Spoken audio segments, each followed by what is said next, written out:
Hey there, YouTube. This is Casher87 again. Just tried recording this a couple times and it kind of failed, but I'm bringing you a deck profile video.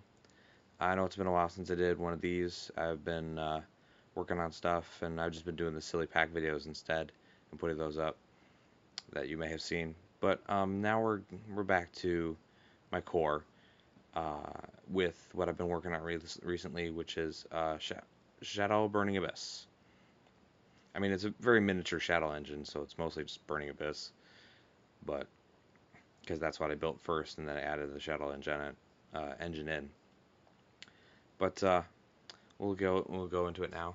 I just brought this deck to a regional, and I didn't do so hot, like losing to dumb stuff like floodgates, and then in losing in the mirror in a 40-minute duel, and then just losing because of that, which yeah, not fair. Um, but I have learned a few things I think I need to change, and I think it's a lot better and ready for it now. So we have our standard 3 graph, 3 scarm, 3 sir, 3 tour guide. Pretty self-explanatory. Going on, we have our Shaddoll engine, which is 2 dragon, 2 hedgehog, and 2 beast. And in the regional, instead of the 2 beast, I had 1 falco, but I kept dead drawing falco like alone, even though it's 1 card in the deck. So I've kind of learned in the past when my decks just sort of do that. Because remember when I ran Archfiends, I ran 1 Trans Archfiend, and I would kept dead drawing it with no discards. So I had to ditch it because it would keep like handicapping me. So same kind of thing with here. I'm like, Falco has its uses, but I have to ditch it if it keeps handicapping me like that. So I'm doing 2 beast. I was gonna do 1 beast, but then I removed all the tributes out of here. Some I figured like having a second beast would be nice because uh, I contribute, like, I can pretty much easily tribute Burning Abyss, and then I could flip it and discard Burning Abyss. So, I always have that. Um, I was running Armageddon Knights as sort of a cheaper mathematician option, because I'm kind of a cheap bastard that way. But I took those out because they weren't so helpful. But I thought since I have the Shadows in here, I thought I might try Magical Merchant instead. I think it's pretty solid. Obviously, it's a little slow. I have to set it, but you'll mill through a bunch of monsters, and then you'll always get a spell and trap. So I always get to line up my back row basically, or at least most of the time, unless I draw one of my few spells. But I think it's better that way, and I have the potential. It's like I always mill monsters. That's one of the things I learned from Dante, is that Dante mills, for me, are always super unlucky. I always mill like good spells and traps, and nothing ever like that good. So I've gone with Merchant. I think is the logical option, and I have the it has the potential to be really powerful. We have 2 creature swaps, which is a recent add. Just kind of had room, but I think considering the control this deck has, you can pretty much dwindle down whatever your opponent has to whatever you want to take, and then just swap it at that point. I ran with the Shadow engine, even in the regional, I ran just the 1 fusion. That's why I run 2 hedgehog, just to search it, just because I don't think I need more than 1. It's a little bit of a cheaper option, which is kind of why what I've been trying to do with this deck, save some money, because I'm probably gonna have to spend a bunch of it once next Challengers rolls around in a few weeks. So we'll see when that happens. And then once Super Poly, it worked and it didn't work. It really depends on what you're facing. Uh, so a lot of times I ended up siding out. And then I have 1 Regeki and then 1 Foolish Burial.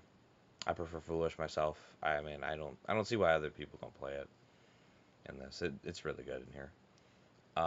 3 Phoenix, 3 Breakthrough, 2 Regeki Break, which was also a recent add after the change, because I really felt I needed to have to deal with back row, specifically like floodgates, because I kept running into it. Like even like Shadow Imprisoning Mirror, Soul Drain, Macro, Royal Decree against the Sylvans, where he opened it all 3 games. That was fun. the same thing with the Malcats. It's just I I only have the one Karma Cut. I could probably go get two more, but I'm kind of lazy about it. And so I'm just going to stick with the right Giga Breaks instead of the extra two cuts, just so I have that utility there. One Bottomless, one Compulse, one Warning, one Torrential. And that kind of completes the main deck right there, is at 41 cards. Extra deck, we have two Dante. I don't really think I need a third, and I'm not going to spend 80 to get another one. I was lucky enough to get one at 26 and the other one at 50 in trade value. So I'm just going to stick with those two, what I got there.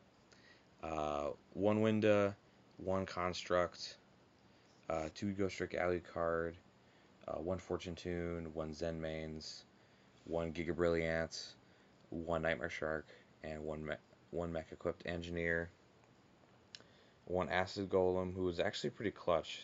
He's been pretty clutch so far, and I've gotten a lot of use out of him, just like so far since I built the deck. And then three Downward Edition.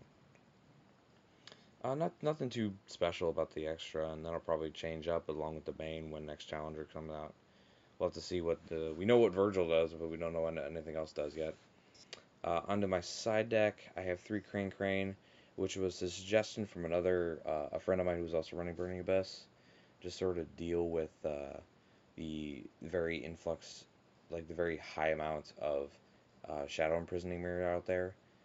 It just helps you deal with that, so you still have plays because obviously it's Earth and not Dark, so you can take out some of your stuff like maybe a tour guide or two, and then replace them with Cranes, so that way you're not as affected by Shadow at least until you can get rid of it. Two Mobius. I have two Kokomira Doom, which is a personal option. I think it's searchable by Skarm, and while it's on the field, it prevents your opponent from activating light and dark monster effects during their main phases, or well, during either player's main phase for all players, but still, um, it's like a searchable by Skarm, and its end phase maintain uh, requirement can easily be fed by a Burning Abyss monster. And I have two Artifact Chakram, which was something I've been was just like I was kind of going through my comments from the regional, and I kind of noticed that, and I was thinking about it. Um, one thing I did fall to during the regionals a bunch was just people just randomly destroying my back row and it just hurting way too much. So I thought Chakram might work because it's when your opponent activates a effect that would destroy a Spiral Trap card on the field, you can return a face down Spiral Trap card on the field and then special summon the Chakram to the field. So you can just save whatever you have and then throw a 1900 beater onto the field randomly. And then once we get the Burning Abyss Tuner, as long as it doesn't have a limitation, then I can synchro with it if need be. I have two Chains Disappearance, two Prideful Roar, a third Malcat in the side, and an Eradicator Epidemic Virus. Just also deal with more spells and traps that are a problem